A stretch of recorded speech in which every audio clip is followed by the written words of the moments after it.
Bismillah, assalamualaikum warahmatullahi wabarakatuh.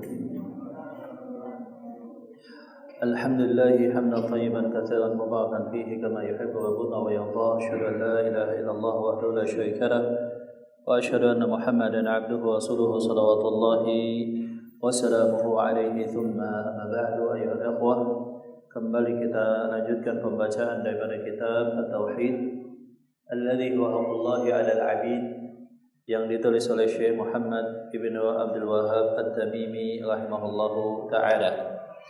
Taib, kita lanjutkan pembahasan pada bab sesudahnya. Babu ad-du'a'u ila syahadati an la ilaha illallah. Bab tentang dakwah kepada kalimat syahadat la ilaha illallah. Nah, setelah sebelumnya menjelaskan tentang pentingnya tauhid, begitu juga keutamaan tauhid, dan bahwa seseorang yang makin bertauhid itu makin takut jatuh ke dalam kesyirikan, dan bahwa di antara keutamaan tauhid adalah masuk ke jannatullah tanpa hisab dan tanpa adab, maka seorang muslim tidak berhenti sampai di sana. Dia wajib menyampaikan tentang at-tauhid, wajib melakukan dakwah, wajib melakukan ad-dakwah. Dan telah berlalu di dalam kitab Usul Ats-Tsalatsah, di mana Syekh Muhammad Ibn Abdul Wahhab menyebutkan di awal kitab beliau, "I'lam rahimakallah annahu yajibu alaina ta'allumu arba'ati masail wal 'amalu bihinna." Ketahuilah bahwa ada 4 hal yang wajib kita ketahui dan kita amalkan. Apa itu? Yang pertama apa? Al-ilmu, yaitu tentang ilmu. Yang kedua apa? Al-amalu bih, mengamalkan ilmu yang telah kita ketahui. Yang ketiga apa? Ad-da'watu ilaih, mendakwahkan apa yang telah kita ilmui dan kita amalkan, maka kita dakwahkan. Yang keempat itu adalah as-sabru 'alal adza fi, bersabar di atas rintangan di dalam dakwah kepada Allah Subhanahu wa taala. Maka yang pertama adalah al-ilmu. Ya, yang pertama adalah al-ilmu. Dan orang yang beribadah, rajin ibadah dari kalangan ahli ibadah, tetapi dia jahil, tidak berilmu, maka dia tasyabuh dengan Yahudi atau Nasrani. Tasyabuh dengan Nasrani, di mana di kalangan Nasrani itu banyak ubbad yang rajin ibadah tapi minim akan ilmu sehingga jatuh pada kebid'ahan. Faman kana 'indahu al-'ilm, barang siapa yang dia mempunyai ilmu, bahkan ilmu yang banyak,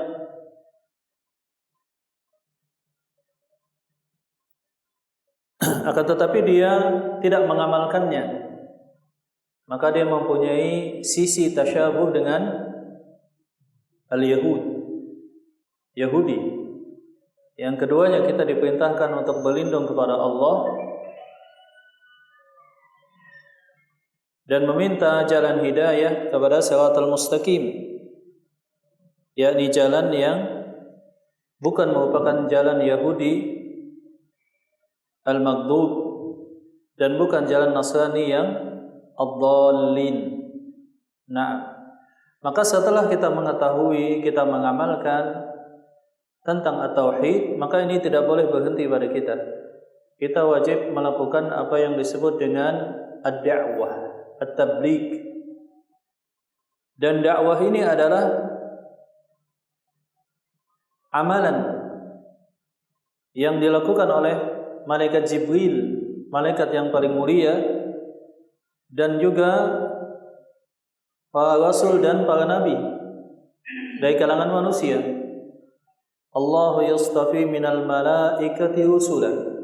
Allah Ta'ala memilih di antara para malaikat ada yang dijadikan sebagai rasul, yakni penyampai wahyu kepada nabi dan rasul di kalangan malaikat. Allah Ta'ala memilih rasul yang paling mulia yaitu Jibril, dan juga manusia-manusia yang paling mulia sebagai nabi dan rasul. Maka ini menunjukkan bahwa dakwah ini adalah ibadah yang sangat mulia di sisi Allah Subhanahu wa taala, dan tidak tersembunyi bagi kita keutamaan dakwah. Man dalla ala khairin falahu ajru mithli fa'ilih. Ya, barang siapa yang menunjukkan satu kebaikan, dia akan mendapatkan kebaikan pada jalan yang dia tunjukkan. Wa man sanna fil islami sunnatan hasanatan falahu ajruha wa ajru man 'amila biha min ghairi ay yanqusa min ujurihi syai'a. Barang siapa yang dia menunjuki jalan kebaikan di dalam al-Islam, kemudian orang lain mengikutinya, maka dia mendapatkan pahala sebagaimana pahala orang yang melakukannya tanpa mengurangi pahala yang dia lakukan sedikit pun.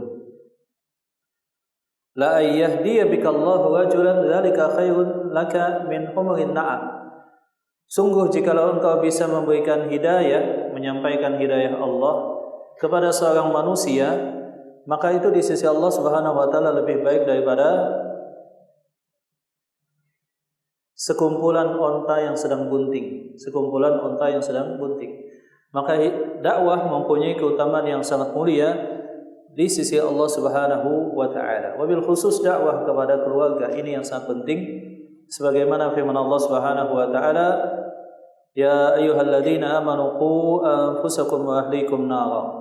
Wahai sekalian manusia, jagalah diri kalian dan keluarga kalian daripada api neraka. Naam.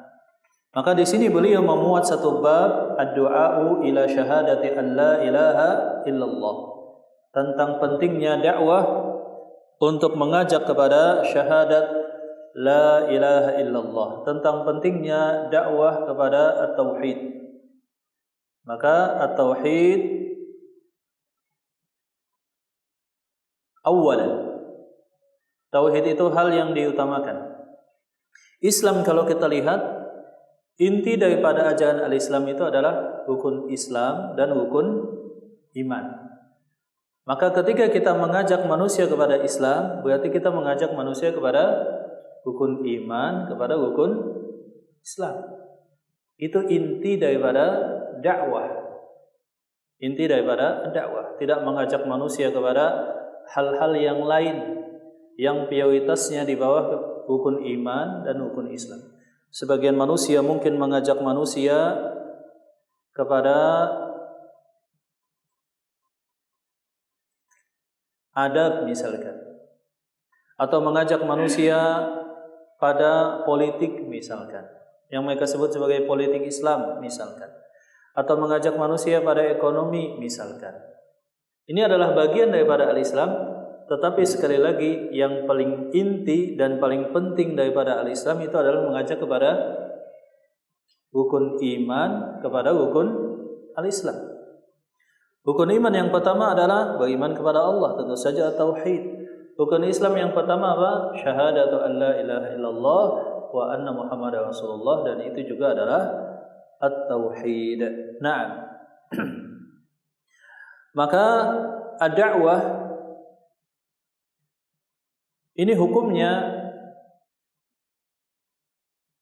bagi kaum muslimin ini adalah fardu kifai. Fardu kifai maksudnya fardu kifayah. In amilal ba'd sakata am ba'd.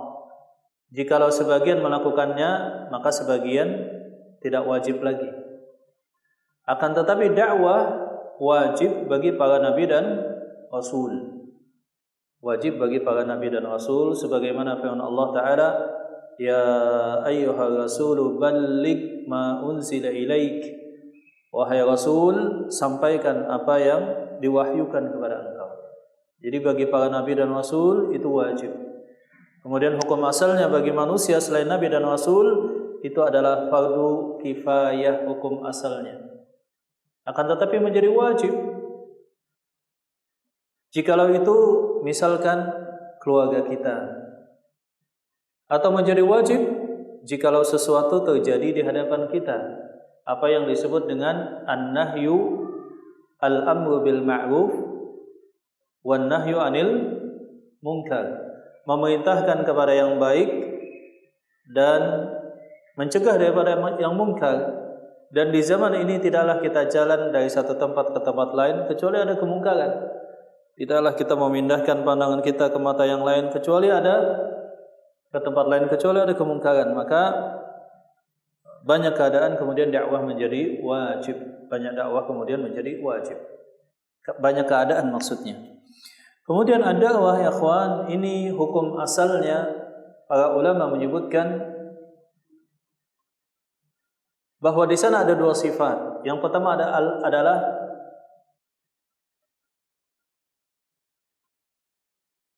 yang pertama bahwa dakwah ini mempunyai syarat.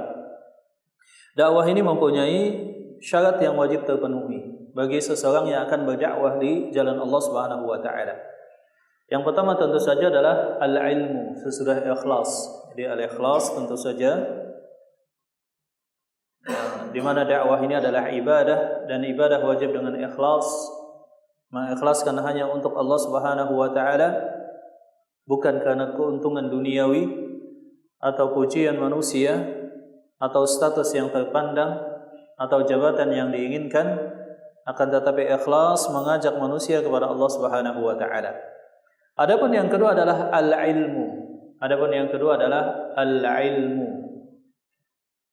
Fayajibu ala kulli da'in ay ya'lam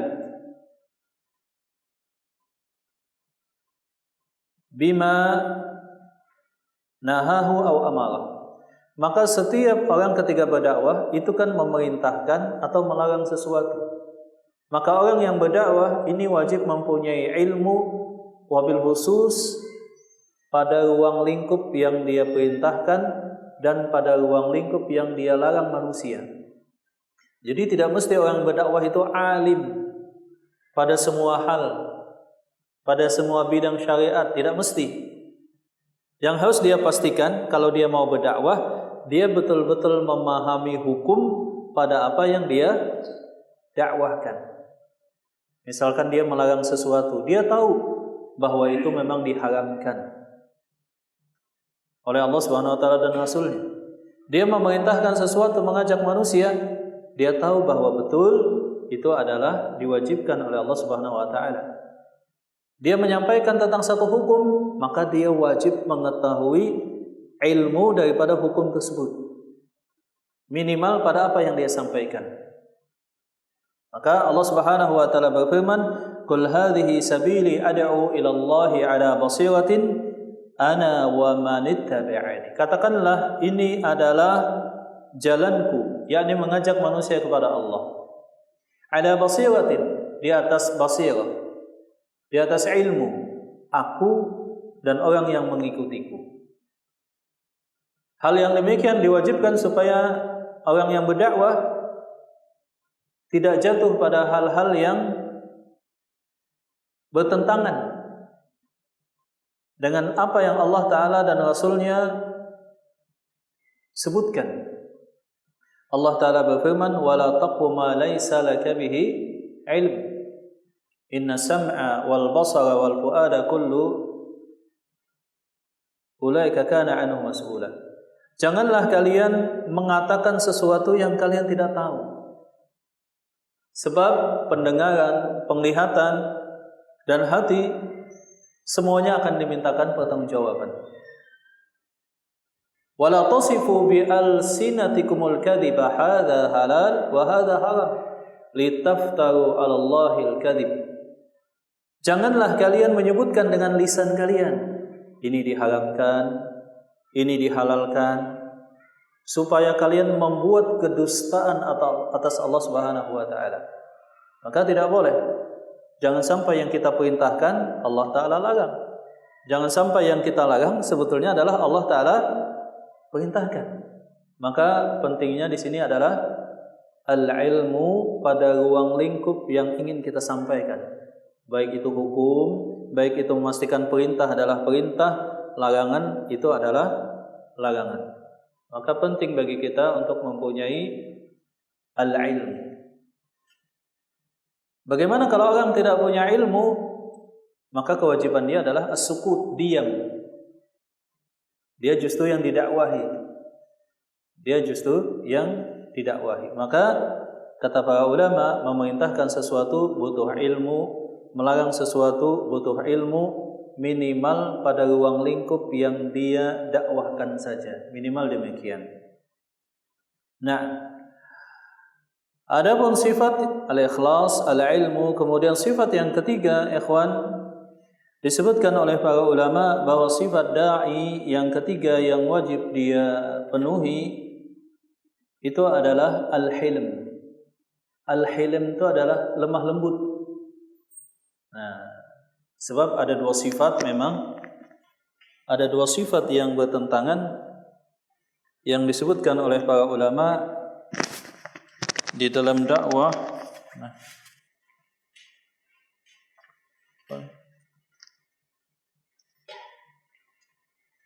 ya, di dalam dakwah itu ada namanya al-hilm. Al-hilmu, lemah lembut. Lawannya apa? Asyiddah. Asyiddah itu apa? Tegas, keras. Al-hilm ini apa artinya tadi? Lemah lembut. Nah, yang menjadi pertanyaan adalah apakah sifat dasar daripada dakwah itu adalah lemah lembut ataukah tegas, keras dan kasar seperti itu? Kira-kira yang mana? Maka para ulama menyebutkan bahwa hukum asal dakwah itu adalah al-hilm, lemah lembut, dan bukan asyiddah. Walaupun demikian, al-hilm adalah al-asal, hukum asal pada banyak kondisi umum, tetapi asyiddah tetap juga dibutuhkan pada sebagian kondisi khusus. Berarti dua-duanya memang ada di dalam dakwah. Dua-duanya ada di dalam dakwah. Nah, tetapi yang asalnya ini adalah al-hilm, dan ini adalah pengecualian pada sebagian kondisi. Contohnya misalkan Rasulullah SAW beliau pernah berdoa, Allahumma a'izza al-islam wal muslimin bi ahadi umarain. Ya Allah, kuatkanlah Islam dengan salah satu di antara dua Umar. Siapa Umar yang dimaksud? Umar bin Khattab dan Umar bin Hisham, Abu Jahal. Maka Abdullah bin Umar beliau berdoa, ya Allah, semoga saja yang dikabulkan doa Rasulullah SAW ini adalah bapakku Umar bin Khattab. Dan kemudian fastajab Allahu doa Rasulullah SAW li Umar bin Al-Khattab. Yang Allah Ta'ala kabulkan adalah Umar bin Khattab dan bukan Umar bin Hisham Abu Jahal. Lihatlah Rasulullah SAW mendoakan, dan itu diketahui oleh Umar bin Khattab dan Abu Jahal bahwa Rasulullah SAW mendoakan keduanya. Padahal Abu Jahal kita tahu bagaimana pemusuhannya. Nah, itu adalah al-hilm. Juga sebagaimana firman Allah Subhanahu wa taala, "Walau kunta faddan ghalidhal qalbi lam faddu min hawlik." Wahai Muhammad, seandainya engkau keras, tegas dalam perkataan, lam faddu min hawlik, maka manusia akan menjauh daripada engkau. Demikian juga di dalam Al-Quran, contohnya misalkan Allah Ta'ala berfirman kepada Musa dan Harun ketika mengutus kepada Fir'aun, wa qula lahu qawlan layyina. Wahai Musa dan Harun, ucapkanlah perkataan yang kasar atau yang lembut? Layyina, yang lembut. Ya, itu kepada Fir'aun. Akan tetapi kita temukan juga di dalam Al-Quran ada yang menunjukkan asyiddah. Contohnya adalah ya ayyuhan nabiyyu jahidil kuffara wal munafiqina waghlub alaihim wa ma'wahumun nar. wahai Nabi, wahai Rasulullah SAW, berjihadlah melawan orang kafir dan orang mukmin dan tegaslah kepada mereka. Tegaslah kepada mereka. Berarti ini adalah syiddah. Atau misalkan perkataan Nabi Ibrahim yang dulu kita sebutkan, bahwa Nabi Ibrahim berkata kepada kaumnya, wa bada bainana wa bainakumul adawatu wal baghdha. Mulai saat ini yang ada antara aku dengan kalian wahai kaumku adalah permusuhan abadan sampai hari kiamat, sampai kalian beriman kepada Allah Subhanahu wa taala saja. Ini berarti asyiddah. Berarti ada hilm dan ada asyiddah. Hilm pada banyak keadaan dan ini hukum asal. Asyiddah ini pada sebagian kasus khusus. Hilm dakwah dominan. Jadi dakwah itu dominannya adalah al-hilm. Ini jihad. Ya, ini pada ad-dakwah. Pada dakwah dominannya memang hilm walaupun ada asyiddahnya sebagian kasus. Nah, asyiddah ini dominannya pada apa? Al-jihad. Nah, ini jangan dibalik.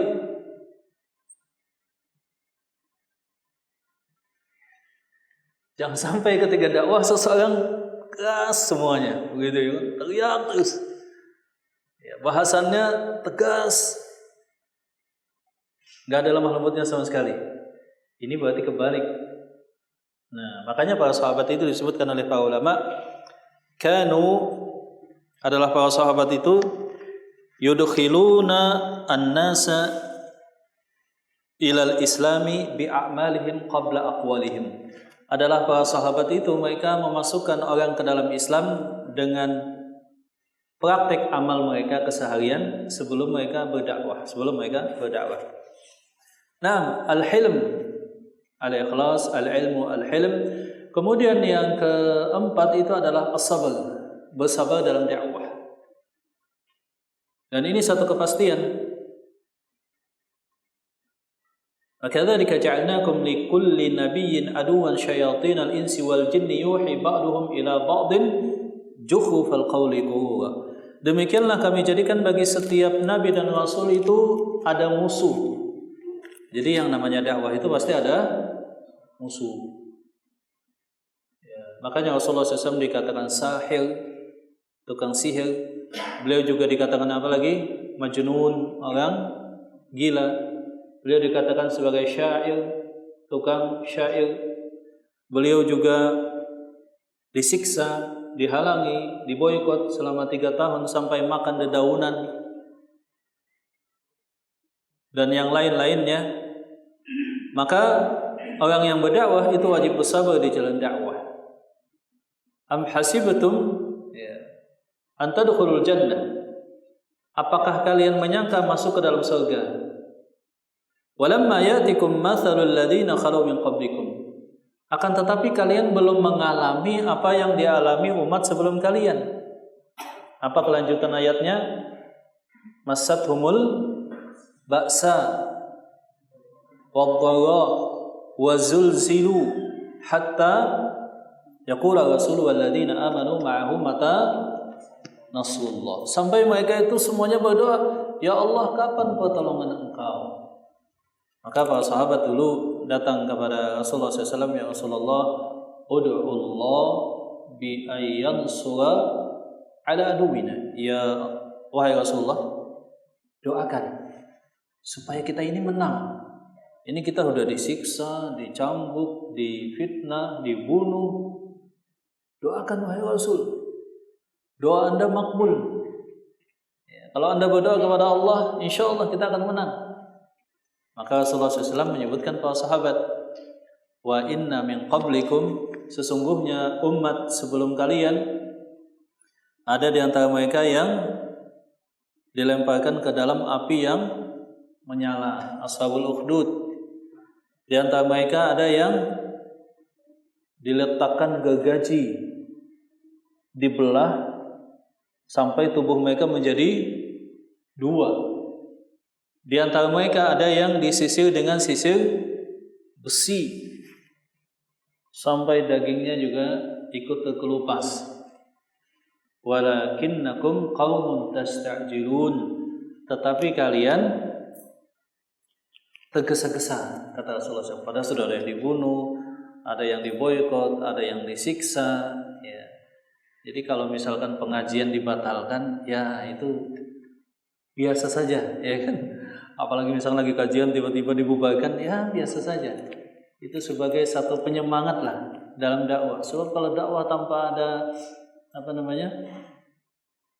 tanpa ada halangan, nah itu aneh juga memang.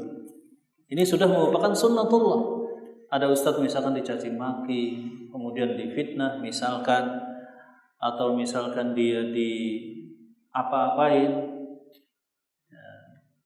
Dari sudut pandang dakwah ini adalah hal yang memang sudah biasa dan melekat. Justru kalau tidak ada sama sekali, maka itu yang aneh.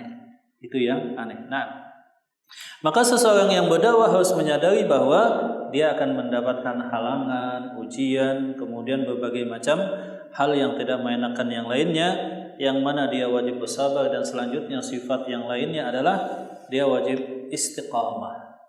Ya, wajib istiqamah, tidak berhenti. Sebab dakwah ini adalah jalan yang ditempuh sampai dia meninggal. Nah, di sini Syekh Muhammad bin Abdul Wahhab menyebutkan firman Allah Ta'ala dalam surah Yusuf ayat 108, Qul hadhihi sabili, ini adalah jalanku, aku mengajak kepada Allah atas ilmu aku dan orang yang mengikutiku. Nah, maka Al-Imam Hasan Al-Basri ketika membaca firman Allah Subhanahu wa taala, "Wa man ahsanu qawlan mimman da'a ila Allah," dan siapakah yang perkataannya lebih baik dari orang yang mengajak kepada Allah, wa amila salihan, kemudian dia mengamalkan apa yang dia dakwahkan, wa qala innani minal muslimin, aku termasuk orang yang berislam. Maka Hasan Al-Basri menyatakan, hadza waliyullah. Orang yang seperti ini maksudnya dia berdakwah, dia ikhlas dengan dakwahnya, dia mempunyai ilmu, dia lemah lembut dalam dakwahnya, dia bersabar dalam dakwahnya, dia istiqamah dengan dakwahnya. Hadza waliyullah, itu adalah wali Allah. Hadza safwatullah, mereka adalah pilihan Allah Subhanahu wa taala. Hadza khiratullah, mereka adalah orang yang telah Allah taala pilih.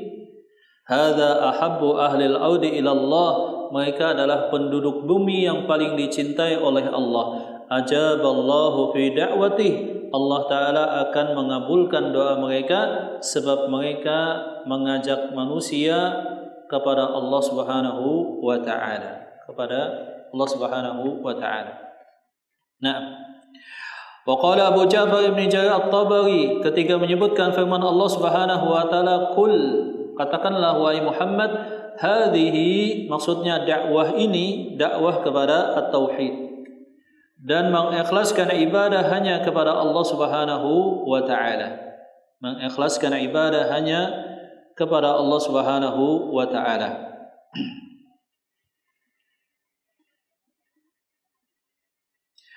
Wa qala al-musannif rahimahullahu taala, dan berkata al-musannif rahimahullahu taala, an Ibnu Abbas radhiyallahu taala anhu, daripada Abdullah bin Abbas. Jadi dakwah itu mempunyai maratib. Maratib itu maksudnya adalah semacam tingkatan. Yang pertama adalah al-hikmah, yang kedua adalah al-mau'izah, yang ketiga baru al-jidal billadhi huwa ahsan. Al-hikmah maksudnya adalah ini kita tujukan kepada orang yang kalau dia disampaikan ayat, disampaikan hadis, dia langsung tersentuh. Nah, ini kita sebutkan dakwah dengan hikmah. Kemudian ada juga orang yang ketika dinasehati harus dijelaskan. Anda harus begini, hukumnya begini, dalilnya ini, maka Anda harus seperti ini. Ini disebut dengan al-mau'izah. Ada juga orang yang cocoknya itu adalah al-jidal. Al-jidal itu maksudnya sampai terjadi diskusi, bahkan debat. Nah, ini wajib ahlul ilmu. Ya, ini terutama ini wajib ahlul ilm. Kalau ini siapa saja bisa. Ya, menasihati kamu harus sholat, sebab sholat itu tiang agama, pembeda muslim dengan kafir, kesyirikan itu adalah sholat. Itu dengan hikmah. Mau'izah ini kita jelaskan dengan dalil hukum-hukumnya rinci. Nah, jidal ini diskusi bahkan debat. Ini dilakukan oleh para ulama. Maksudnya adalah menghilangkan syubhat. Maksudnya adalah menghilangkan syubhat. Seseorang yang dalam benaknya berkebalikan dengan al-haq. Contoh misalkan, ada seseorang yang meyakini beribadah di sisi kuburan itu lebih utama daripada tidak di kuburan. Dia berdalil dengan surah Al-Kahfi. Apa bunyi ayatnya itu? Ketika bingung ini Ashabul Kahfi diapain guanya? Siapa yang hafal? Wa qala alladziina ghalabu ala amrihim, kalau enggak salah, lanattakhidzanna alaihim masjida. Maka mereka yang berkuasa, yang memegang kekuasaan urusan, berkata alangkah lebih baiknya kalau bekas Ashabul Kahfi tadi, tempat mereka tidur di sana kemudian dimakamkan, kita akan bangun masjid. Nah, mungkin saja kuburiyun, orang yang senang beribadah di kuburan, wah, ini ayat ini dalil bahwa bagus beribadah di sisi kuburan. Ashabul Kahfi saja itu dibangun masjid. Nah, maka harus dibantah oleh para ulama ahlul ilm, menjelaskan bahwa Rasulullah SAW melaknat Yahudi dan Nasrani sebab kebiasaan mereka menjadikan kubur para nabi mereka sebagai tempat ibadah, dan itu bukan pembenar yang disebutkan di dalam surah Al-Kahfi tersebut. Maka ini al-jidal, yakni diskusi bahkan debat.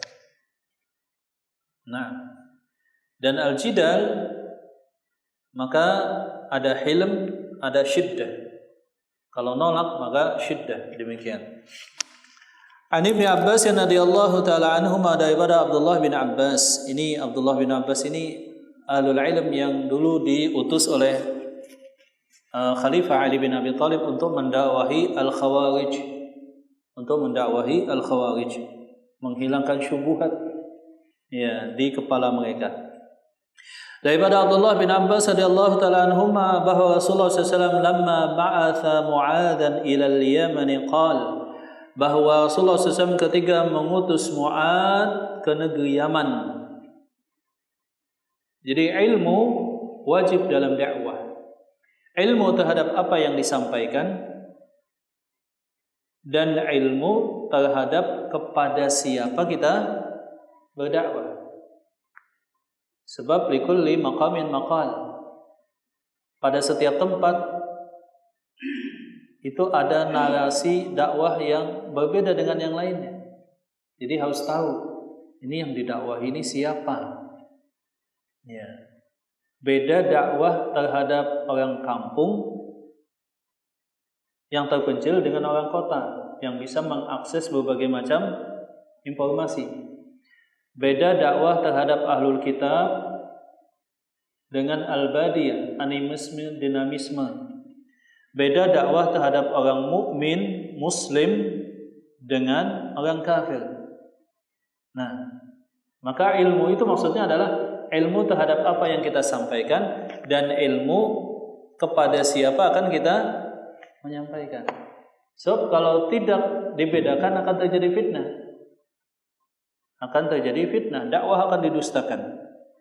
Sebagaimana hadis ini Kata Abdullah bin Abbas, ketika Rasulullah SAW mengutus Mu'ad bin Jabal ke negeri Yaman, apa yang dikatakan oleh Rasulullah SAW? Innaka ta'ti qauman min ahlil kitab.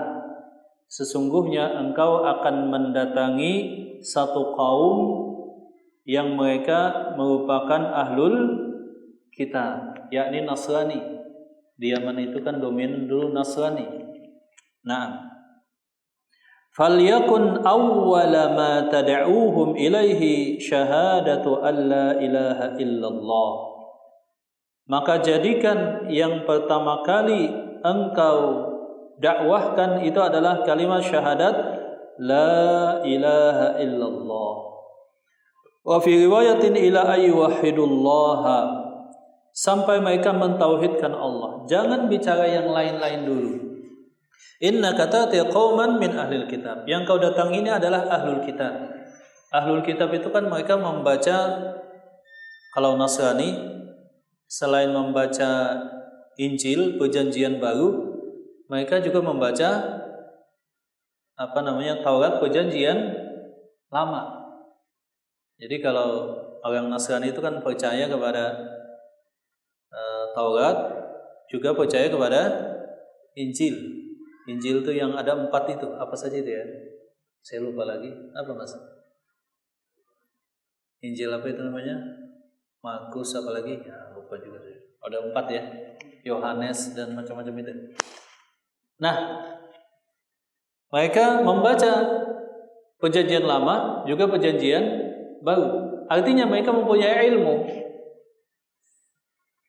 Walaupun di dalam Taurat dan Injil tadi terjadi penyimpangan, perubahan, tetapi masih banyak ya, yang merupakan wahyu dari nabi-nabi sebelumnya. Ada yang diubah dan masih ada yang asli. Demikian. Maka Rasulullah SAW memberitahukan kepada Mu'ad bin Jabal, engkau mendatangi ahlul kitab, maka pastikan, prioritaskan yang kau dakwahkan yang pertama adalah supaya mereka beriman kepada Allah saja dulu. Jangan ngomong yang lain. Ingat, jangan ngomong yang lain. Ajak mereka untuk mentauhidkan Allah, ajak mereka bersyahadat kepada Allah Subhanahu wa taala. Fa in hum ata'uka lidzalik, kalau mereka sudah beriman, bersyahadat, fa'alimhum anna Allah qad iftarada 'alaihim 5 shalawatin. Maka beritahukan kepada mereka bahwa Allah taala memfardukan ada 5 kewajiban salat yang wajib dilaksanakan. Fa in hum ata'uka lidzalik fa'alimhum anna Allah qad iftarada 'alaihim shadaqatan. Kalau mereka sudah sholat, kasih tahu lagi, menginjak berikutnya, bahwa pada harta yang mereka punya, Allah Ta'ala mewajibkan sadaqah. Diambil daripada yang kaya dan dikembalikan kepada yang miskin. Fa'inhum ata'uka lidzalik, kalau mereka mentaati engkau, fa'iyyaka wa kara'ima amwalihim, jauhilah harta-harta yang mereka senangi. Wattaqi da'watal mazlum, dan takutlah doa orang dizalimi, fa innahu laisa bainaha wa bainallahi hijabun. Sesungguhnya tidak ada yang menghalangi doa orang yang terzalimi walaupun dia kafir dengan ijabah Allah Subhanahu wa taala. Nah, di sini kita memahami bahwa pentingnya juga memahami latar belakang orang yang didakwahi. Misalkan kita sedang berdakwah, yang kita dakwah ini kalangan tradisionaliskah, yang biasa pokoknya kebanyakan orang gitu ya, pokoknya adat istiadat, pokoknya yang penting niatnya baik. Apakah kalangan tradisionalis atau misalkan kalangan rasionalis, ya, kalangan yang ngaku-ngaku intelek muslim, misalkan segala sesuatu dicerna dengan akal, senang berdebat, diskusi. Nah, seperti itu. Jadi penting bagi kita sebelum ketemu dakwahi mereka, maka kita pelajari dulu. Oh, latar belakangnya seperti ini. Oh, saya nanti masuk lewat sini dan seterusnya. Nah,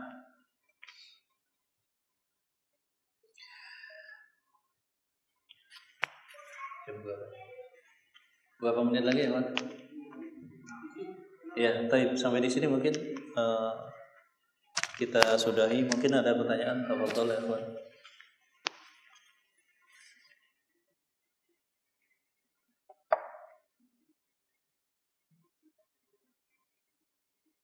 Ya, nah, tafadhol.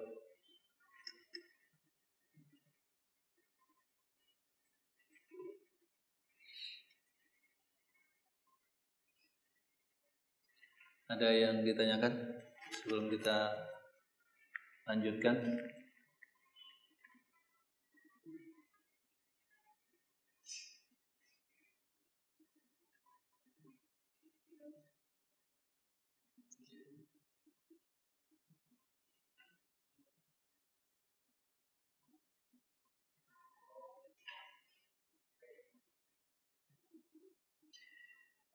Maka beliau menyatakan annal insana qad yakunu aliman wa huwa la ya'rifu ma'na la ilaha illallah au ya'rifuhu wa la ya'malu bih. Merupakan satu fenomena bahwa banyak manusia dia alim, akan tetapi dia tidak tahu makna la ilaha illallah. Nah, ini juga fenomena yang kita lihat keseharian. Banyaknya orang yang dia tinggi secara akademis, misalkan demikian. Contohnya dia S2, S3, ya, bahkan S4 mungkin, S4 nggak ada ya.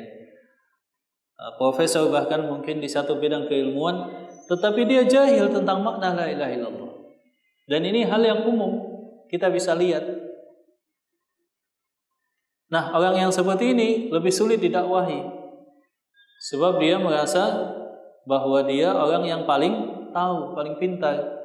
Padahal kepintaran dunia dia itu dalam hal-hal yang sifatnya dunia. Maka di dalam surah Rum Allah Ta'ala mencela orang yang seperti ini, ya'lamuna zahiral hayatid dunya. Mereka itu paham tentang dunia.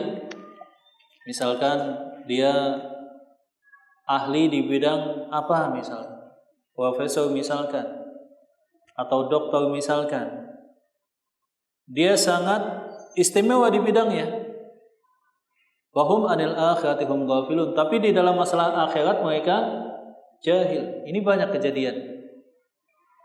Kalau ditanya tentang bahasa Inggris luar biasa, tapi bahasa nggak tahu. Kalau ditanya tentang hal-hal yang sifatnya misalkan keilmuan dunia luar biasa, tapi kalau ditanya tentang bahkan wudu nggak tahu. Kalau ditanya tentang berbagai macam politik, hal-hal yang sifatnya politik, sosial dan macam-macam itu luar biasa, pengetahuannya sangat luas. Tapi kalau ditanya tentang bagaimana salat yang betul, nggak tahu. Maka yang seperti ini. Maka di zaman saat ini juga sangat penting bagi kita untuk mendakwahkan la ilaha illallah dan tauhid tadi. Sebab memang pada faktanya banyak yang tidak tahu. Ya, di samping kepada ahlul kitab, kepada non muslim yang lainnya. Falyakun awwala ma tad'uhum ilaihi falyakun awwalu ma tad'uhum ilaihi syahadata alla ilaha illallah. Maka yang pertama didakwahi itu adalah at-tauhid.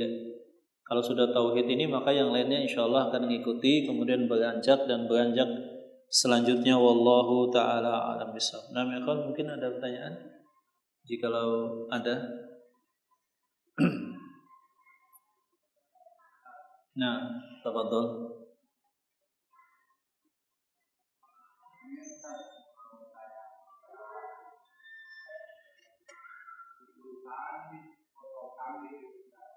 Perusahaan potong kambing.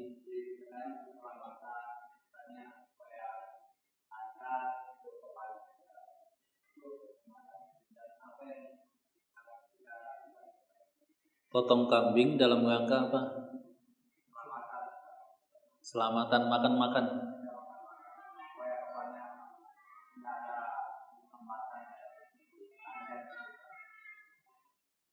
Iya. Kalau potong kambing saja, makan-makan, ya, satu hal yang bagus malah. Tapi jikalau ada keyakinan di balik itu, maka itu yang bermasalah. Ya, misalnya potong kambing, kepalanya ditanam. Jikalau ada satu pengerjaan proyek jalan, jembatan, misalkan. Tapi misalkan ketika dapat, ya, misalkan menang dalam satu tender, misalkan mengerjakan apa, supaya semangat kita makan dulu potong kambing, ya bagus. Iya, kayak demikian bagus. Tapi kalau misalkan ada keyakinan di balik itu supaya bisa mendapatkan manfaat atau menolak madarat kesialan, nah ini yang nggak boleh. Nah, jikalau ada keyakinan di balik itu, maka kita tidak boleh ikut.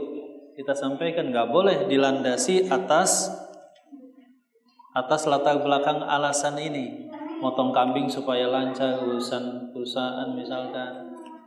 Tapi kalau misalkan motong kambing panggil anak yatim, ya seperti itu. Kemudian motong kambing makan-makan supaya dimudahkan, dan ini juga sebagai bentuk ihsan, gak masalah. Tapi kalau misalkan tujuannya seperti tadi, potong kambing darahnya diteteskan di satu tempat, atau kepalanya ditanam, atau ada keyakinan khusus yang menyimpang, maka yang demikian tentu saja tidak diperbolehkan. Nah,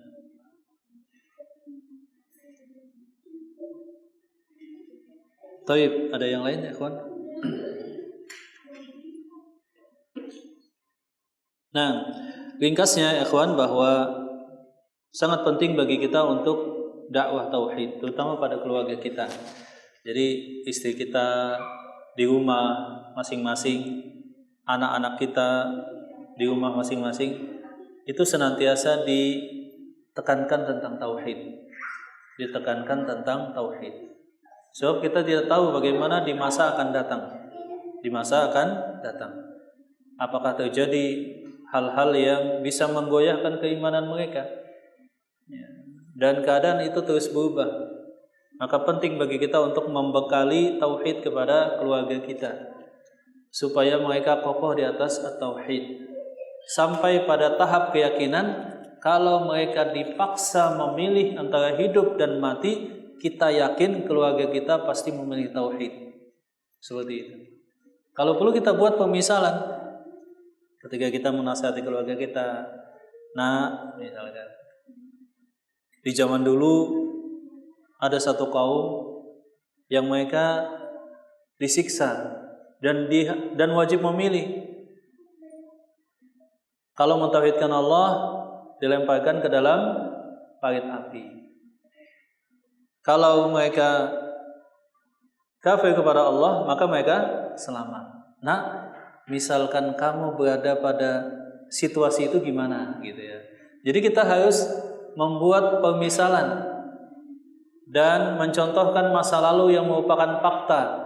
Andai hal demikian terjadi di masa depan dan dialami oleh anak atau keluarga kita yang lain, ya, kita harus yakinkan pada mereka bahwa kalau berada pada kondisi ekstrim demikian, maka tauhid itu adalah